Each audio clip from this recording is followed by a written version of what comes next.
Sir दर्द तो महज एक नाम है। असल में कुछ बातें दिमाग को इतना चुभती हैं कि हम बर्दाश्त नहीं कर पाते।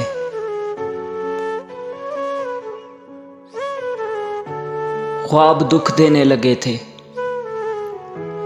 कि ख्वाब दुख देने लगे थे, फिर हमने सोना ही छोड़ दिया। कोई भी नहीं जान सकता कि मुस्कुराता हुआ शख्स, कोई भी नहीं जान सकता कि मुस्कुराता हुआ शख्स अपने ही अंदर कितनी जंगें लड़ रहा होता है।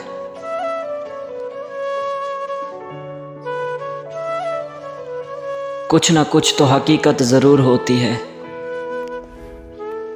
कुछ ना कुछ तो हकीकत ज़रूर होती है। यूं गुमसुम बैठा इंसान पागल नहीं होता यार।